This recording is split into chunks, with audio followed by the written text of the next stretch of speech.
Assalamualaikum warahmatullahi wabarakatuh.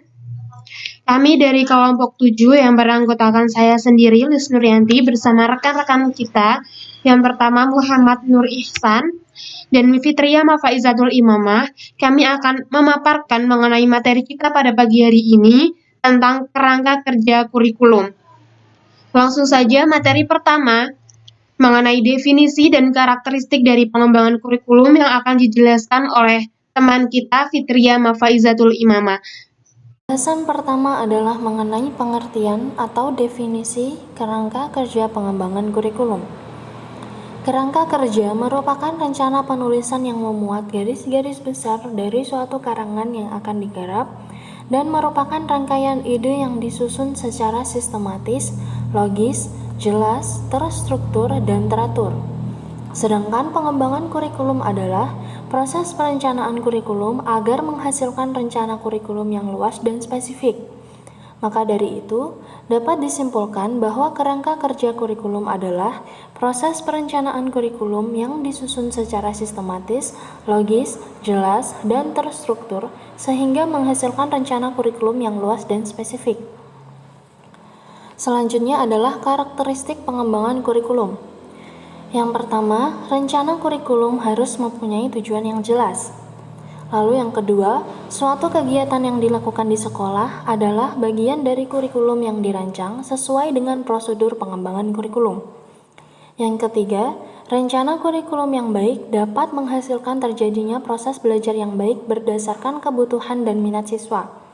Yang keempat, rencana kurikulum harus mengenalkan dan mendorong diversitas di antara pelajar, sehingga pelajar dapat memiliki berbagai kesempatan yang memungkinkan mereka untuk mengembangkan potensi pribadi dan memanfaatkan berbagai sumber di sekolah. Yang kelima, rencana kurikulum harus menyiapkan semua aspek situasi belajar mengajar, seperti tujuan, konten, aktivitas, sumber, penjadwalan, dan fasilitas yang menunjang. Lalu yang keenam, kurikulum harus dikembangkan sesuai dengan karakteristik siswa pengguna. Oleh karena itu, pengembangan kurikulum harus mengandung gagasan yang jelas. Lalu yang terakhir, rencana kurikulum sebaiknya merefleksikan keseimbangan antara kognitif, afektif, dan juga psikomotorik.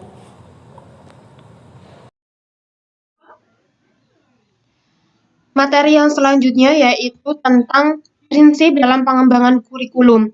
Menurut UCAM, ada 5 prinsip dalam pengembangan kurikulum. Yang pertama, setiap teori kurikulum harus dimulai dengan perumusan atau definisi tentang rangkaian kejadian yang dicakupnya. Jadi diharapkan dalam sebuah kurikulum itu terdapat atau dituliskan mengenai kejadian-kejadian ataupun kegiatan yang akan dilakukan atau yang telah dilakukan sebelumnya untuk dilakukan perbaikan dalam pengembangan kurikulum tersebut. Yang kedua, setiap teori kurikulum harus mempunyai kejelasan tentang nilai-nilai dan sumber-sumber yang menjadi titik tolaknya. Dalam setiap kurikulum harus mengacu atau mempunyai acuan yang menjadi pedoman atau tolak ukur dalam penyusunan atau pengembangan kurikulum itu sendiri. Misalnya, sumber acuan dari sebuah kurikulum sesuai dengan tujuan dari pendidikan secara nasional, yaitu yang sesuai dengan Pancasila dan Undang-Undang Dasar 45. Selain itu, dalam penyusunan ataupun pengembangan kurikulum perlu melihat nilai-nilai yang terkandung dalam kegiatan-kegiatan yang akan dilakukan dalam sebuah kurikulum itu. Jadi nantinya kegiatan yang akan dilakukan itu bisa menuju atau bisa mencapai dari tujuan yang telah dirumuskan sebelumnya. Yang selanjutnya, setiap teori kurikulum perlu menjelaskan karakteristik desain kurikulumnya. Misalnya, mengambil desain kurikulum berupa subject matter yang menjadi titik acuannya yaitu mata pelajaran yang harus dipelajari.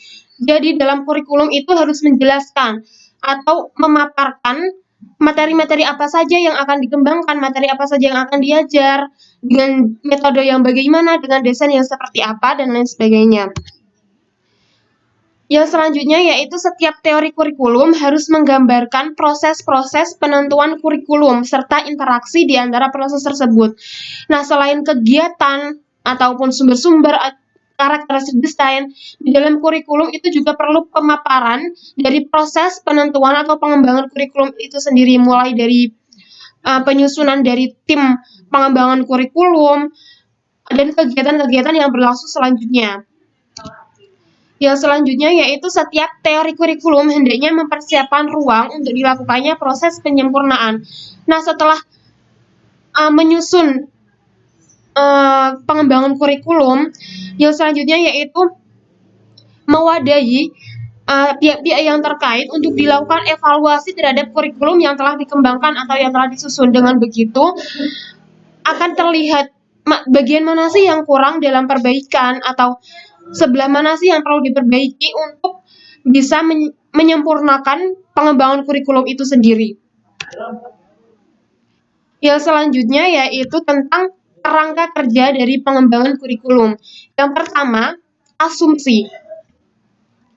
Asumsi itu merupakan pernyataan yang dapat diuji kebenarannya secara empiris berdasarkan pada penemuan, pengamatan, atau percobaan dalam penelitian yang dilakukan sebelumnya.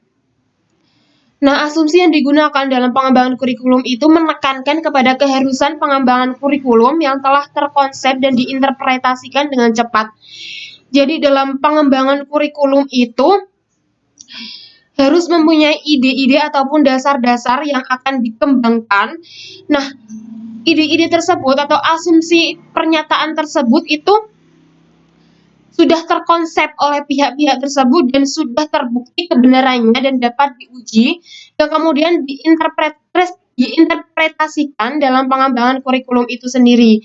Dengan melihat teori-teori yang ada ataupun penemuan, pengamatan, dan penelitian yang telah ada, diharapkan pengembangan kurikulum itu bisa menjawab setiap persoalan yang menjadi sumber masalah dari kurikulum yang telah lalu, sehingga dilakukan adanya pengembangan kurikulum atau penyempurnaan kurikulum.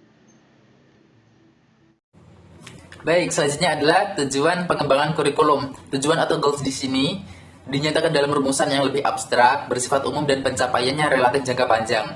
Dan dalam pencapaian yang relatif jangka panjang ini kadang dibagi dalam beberapa bagian atau objektif yang lebih bersifat khusus, operasional, dan berjangka pendek.